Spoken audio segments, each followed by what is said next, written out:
Welcome to Inside View. I am your host, Joel Metzger, and joining me on this show is Micheal Oliveira, who was recently elected as the District 3 Calaveras County Supervisor. Welcome. Thank you, Joel. Nice seeing you again. Very nice to have you on. I know we had a chance to speak during the election, during the campaign, and you had a very hard-fought race and pulled off a victory. And congratulations for winning. I know you have many goals and aspirations, and we'll get into those in a minute. But for those who don't know the geographic location of District 3, what is the area that you represent in the county? District 3 runs along the Highway 4 corridor from about Vallecillos all the way to the Alpine County line. Takes somewhat of a jog on the north side of Vallecillos on Highway 4, but it kind of picks up around Douglas Flat, the area of Douglas Flat, all the way to the county line. So you have the town of Murphys in your district, and then Forest Meadows, Arnold, Avery, and then way up the hill. Really beautiful part of the county. Must be neat to live and represent that area. That's one of the reasons I decided to move up here and take a long interest in our county, a very dedicated interest, service with public safety, and now as a supervisor. So for those who haven't had the chance to get to know you or meet you on the campaign trail, would you give us a little introduction, where you came from, where you grew up, and then how you found yourself in Calaveras? Well, we'll make this short. Okay. Basically, I was born in Massachusetts, moved to the Bay Area at age 5. Attended the elementary schools in the Bay Area, Hayward, San Leandro area. Attended high school in Redding, California. And the very night I graduated, I came back to the Bay Area. As a result of moving back to the Bay Area, and back in those times, I'm going to date myself now, I enlisted in the Marine Corps during the Vietnam era and served there. I actually attended law enforcement and entered law enforcement after my release from the Marine Corps, my discharge, and worked with the San Leandro Police Department and with the Oakland Police Department, which I retired. I spent 10 years in the private sector as a corporate safety director for a large general engineering company in the Bay Area called the Silva Gates Construction, and moved up here, actually purchased our home up here in 2002 in Arnold and Blue Lake Springs, and we moved up here permanently and actually joined the Sheriff's Department up here as an extra hire and a reserve officer in 2007. One of the saddest days of my life was resigning from law enforcement, but the very next day I became a supervisor, so there's always good and bad. Right, right. What was it that attracted you to Calaveras County? Forests, the people, the land, the lakes, the water, the slow pace of life compared to what was in the Bay Area. I had to equate that to my law enforcement experience because in the Bay Area it was go, go, go, go, go. Up here we had time to really do good police work and meet the people. Right. And that was very important in making my decisions to permanently move up here and run for office. Yeah, and speaking of running for office, that's no small decision in anyone's life. And as I said during the election, I compliment anyone who takes the time out of their life to run a campaign and throw their hat in the ring to be a public servant. So what was the combination of factors that led you to go from concerned citizen to, hey, I want to go and make a difference there, so I'm going to run for office? I have to be very truthful about this. Community involvement, community support. It took about a year to make this decision. It was continued contact with our citizens, continued contact with our business people, continued contact with our government. And I made the decision after speaking it over with my wife and close friends and some professional friends and some mentors, if you will. Mm-hmm. And we made that decision, and I'm glad we did. It wasn't anything what I expected. I learned a lot in that campaign. My first endeavor is running for a political office, but I learned some very valuable information and met some very valuable friends doing so.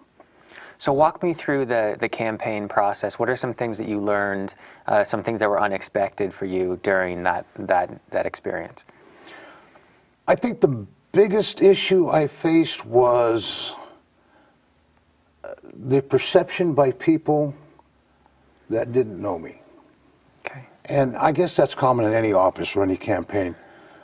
Getting to know folks was the biggest challenge I had because I was basically an outsider to an extent. Fortunately, I shared that with a lot of other folks up there that have chose to make District 3 and Arnold and Murphy's their home after migrating from the Bay Area or the South Bay or Sacramento Valley. So, but it took some time to actually sit down and talk with people and to understand how they would feel about that. And I think we accomplished that. And the biggest asset that I had was being truthful and maintaining our integrity. Right, right. And so during the campaign, were there any issues that really rose to the top of priorities when you were getting feedback from the possible constituents who you would represent? Yes, there was. Jobs, jobs, and jobs. Public safety. Our forest lands being closed or opened. Our quality of life here in Calaveras County. Our youth, our seniors, and that's just the top 4. We could go on for that for a long, long time.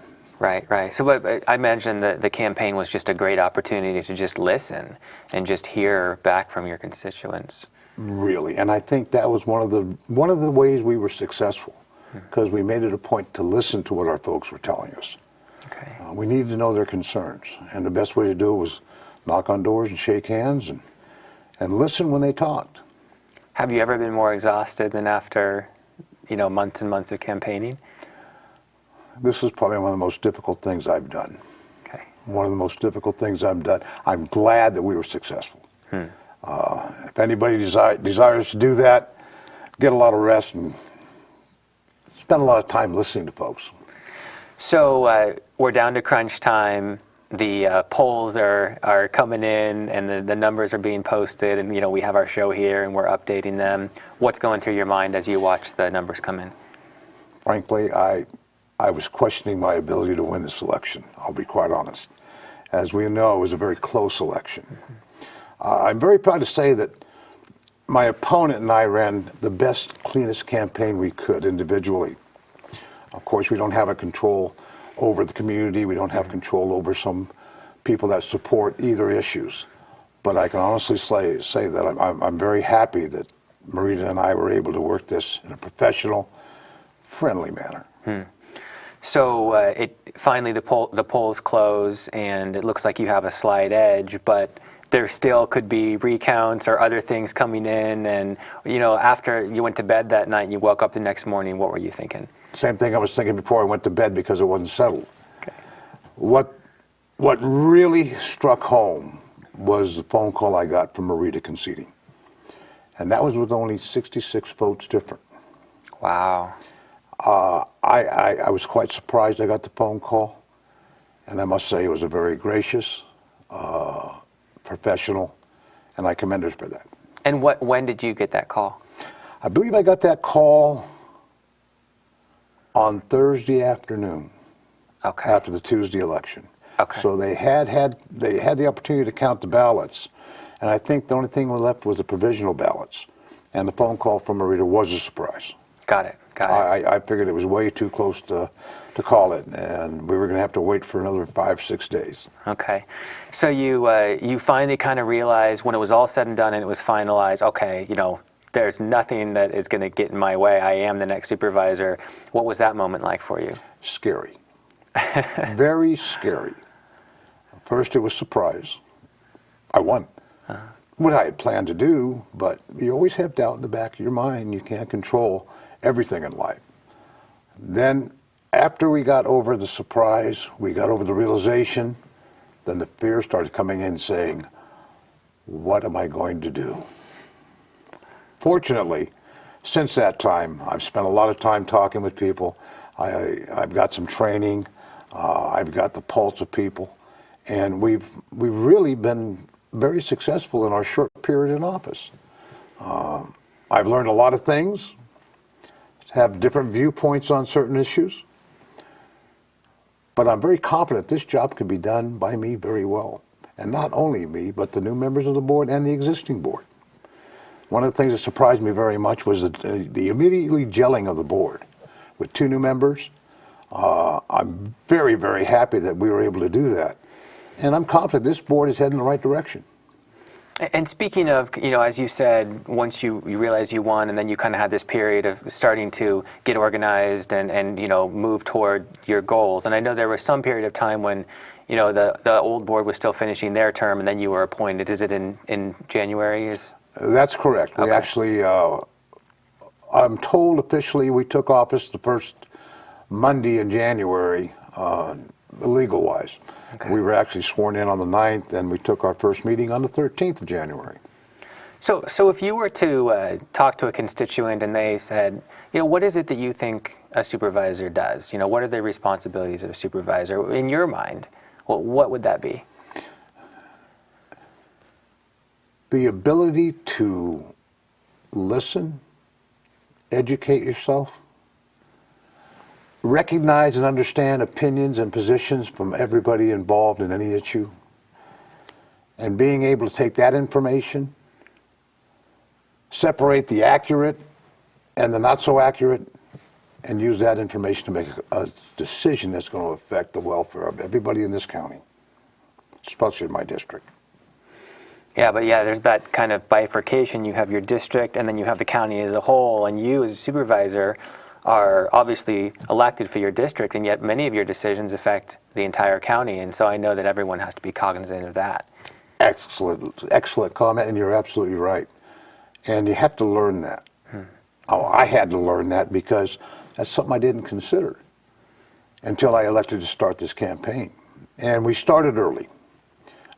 We opened up our scope to include the whole county, and how my decisions as a District 3 supervisor would affect the entire county. And we still maintain that. We make our decisions based on that premise. So. And you say we, do you have kind of a team of people that kind of help you, formulate things, or are you talking about the board, or? I'm talking about everybody in this county. Okay. As you well can see, and I actually did this in the campaign, I had a very difficult time saying I. Because it wasn't I.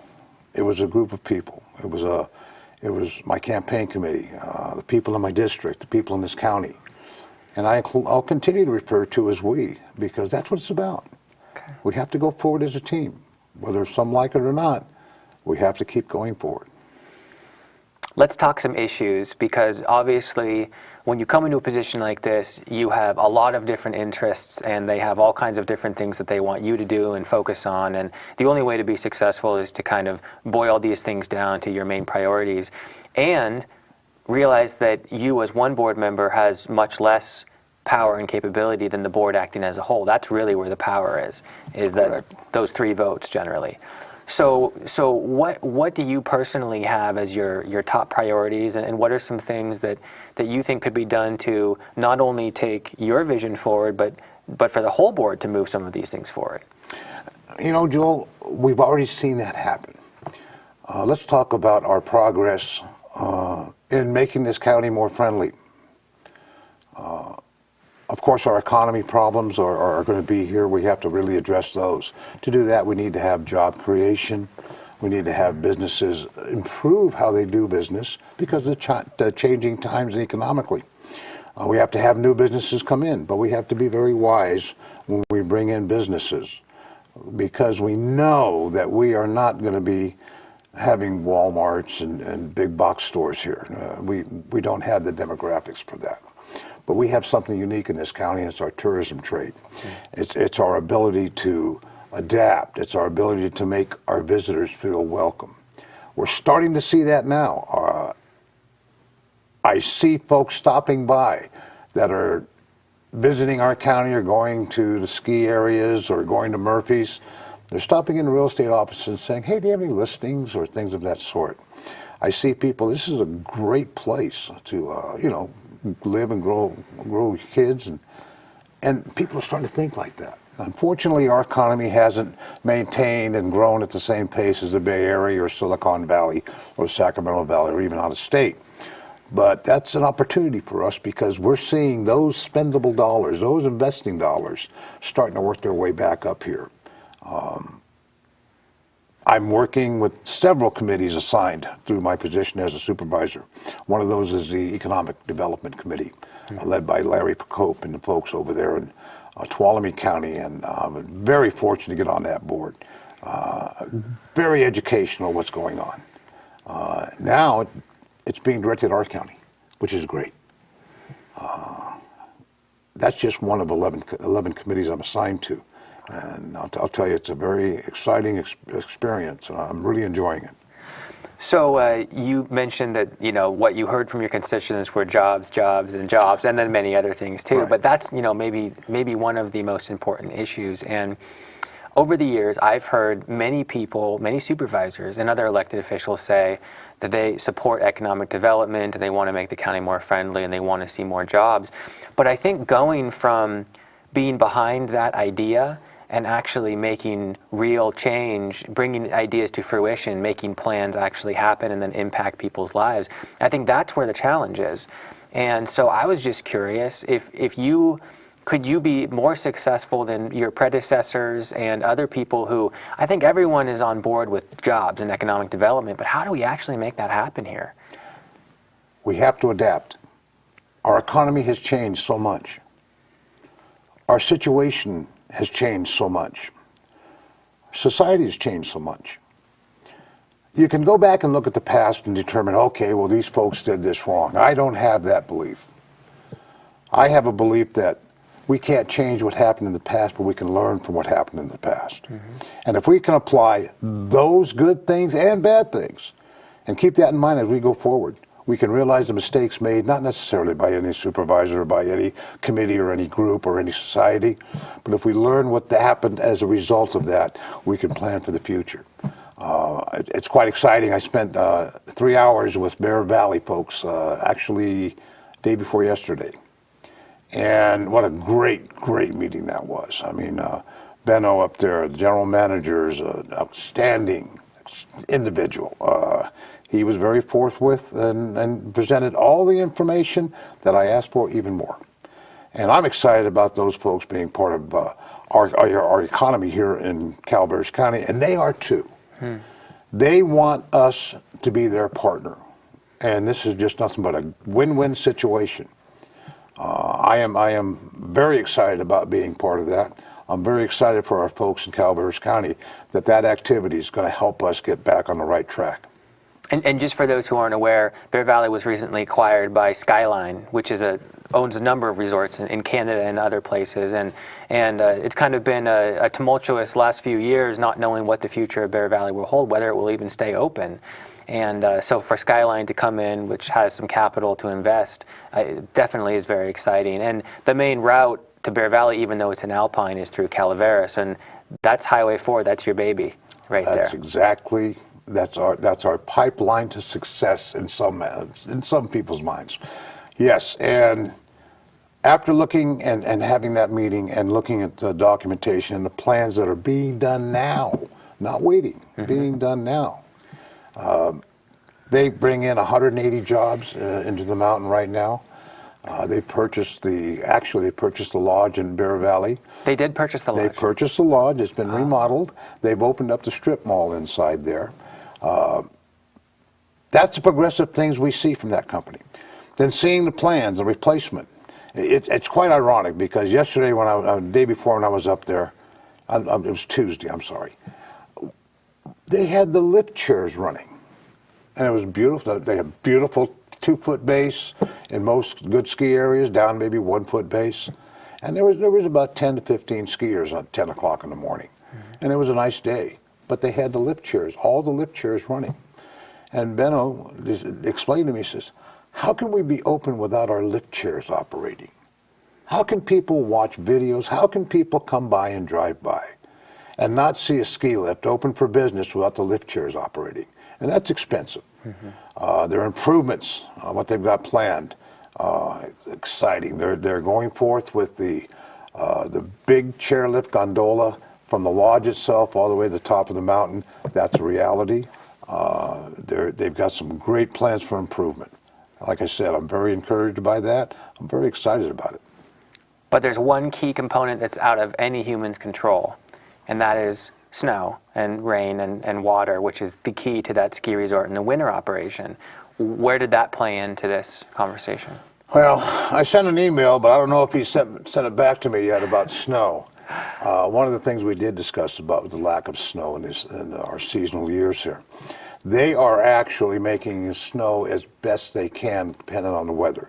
As you may know, you can't just make snow. It has to be a certain temperature. And they're actively doing that. And they're taking that one step forward. They're actually investing in new snowmaking machines, having them strategically located on the different runs, and the future expansion runs, which is very exciting. Oh, okay. I wish we had time to really discuss this in length. Right. But believe me, Skyline Investments and Bear Mountain right now is the best thing that happened to us in the last 20 years. All right. I'm very excited about what's going on up there. Let's jump over to general plan, which is another very important document which is going to guide the future of this county and allow for the future development of this county, or lack thereof, depending on how it works out. It's been a long time coming, and there's some controversy around what will and will not be included. Now that you are on the board, what are your thoughts on the general plan and its future? Well, we know that the general plan is a priority. It's been too long not being adopted for justifiable reasons in some cases. The draft presented by our planning commission, our planning director, Peter Maurer, is just that. It's an educated draft, and it's subject to input from the public and from the different communities, which is going on as we speak. I have reviewed the general plan draft, but I'm reserving any type of decision making until I see that final draft. It's very important that we have the input from the communities. A lot of controversies based on we need to develop the general plan based on the community plans or the mobility plans of the communities. Well, we've been trying to do that for how long? Now, if the information and the input from the community are included in the general plan, and we make that general plan enough to satisfy our needs now, but build in the flexibility for future expansion without a very intricated system, I think that's the way to go.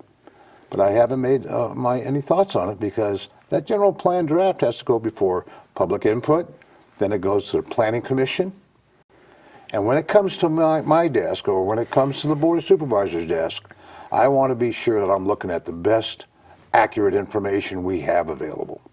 Before you draw your final conclusion on it. Before I draw final conclusions. And that's probably a carryover from my law enforcement experience. I have to apologize for that. But that's what I got, and that's what I use. So we're not quite sure when this is going to air, but people do have the opportunity to get involved with this process. We're in the middle of a 3-month period for comment, and so people keep their eyes on the newspapers and the websites for where and when they can go and learn more about the general plan. There are some meetings in your district. And we're going to have 2 meetings in our district. We're going to have, and they're going to be in February. These are quick meetings. They're scheduled good. We're going to be having one in Arnold, and we're going to be having one in Murphy's. And I would encourage everybody to at least keep up with the information at those meetings, videos, newspaper articles, whatever. More importantly, if you could attend, that'd be even better. Right. As my fellow supervisors are doing now, we'll talk about Supervisor Kearney. His meeting is tonight, as far as their public input or public comment period. I keep abreast of that. I read the papers, I see the videos, but I don't attend those meetings. It's very hard to attend a meeting in another person's district and not comment, because you're going to get asked. And out of respect for the process, out of respect for my fellow supervisors, I probably won't attend those out-of-district meetings, but I will keep appraised of what comes out of that. That's part of the decision process.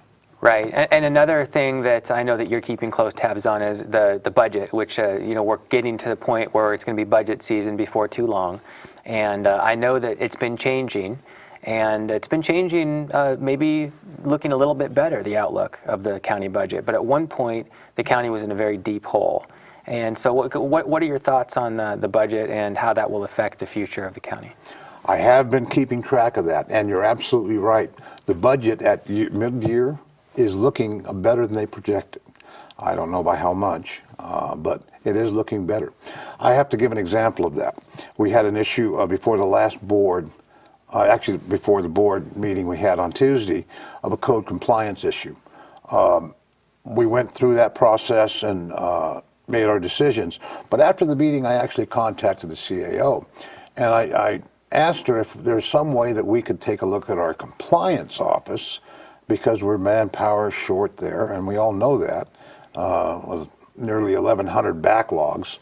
I asked her, is there some way that we can look at maybe a extra hire compliance officer to give these folks a hand down there? And of course, it boils down to finances and staffing that with financially. Ironically, she was having a meeting with that department that day. And I must say that CAO Ryan got back to me the very next day and says, yes, I think we have a way we can do that. Now, we're looking at that right now. But that's what I meant by the change in our administration, the change, the way people are going the same direction. We've seen it in our planning department. Of course, as you probably well know, supervisors get all kinds of emails and all kinds of requests. I'm finding that out. And we've handled about 5 or 6 of them. But I have to commend the planning department for handling the 2 issues that I had. They handled it quickly. They handled it very accurately, and with a sense of working together to solve those problems. I have to commend the planning department so far. In the minute that we have left, is there anything that you want to leave your constituents with moving into the future? Yes, there is. Ladies and gentlemen, we have the opportunity right now to change our direction. We've seen that just recently. I would like those folks to keep that in mind, that working together, we can change what's happening to us economically and in our own county, in our homes, in our jobs, and our careers. I want the folks to realize that we are not alone. We are not alone. We have a wealth of friends out there visiting our county, our tourists coming up here, and I want that to be foremost in their mind when it comes to difficult times, when we're facing things that we have little control over, but we have to do. And if people want to get a hold of you, what's a good phone number? The phone number would be, actually, my home phone number in Arnold is the best, because I live with one, as you probably well know, and that would be 209-795-0985. My actual supervisor phone number is right there at the County Government Center. That's 754-6308. Michael, thank you. Thank you. Joel, it's good seeing you again. Appreciate it. Thank you. And thank you for joining me on this edition of Inside View. I'm your host, Joel Metzger, and I hope you join me next time.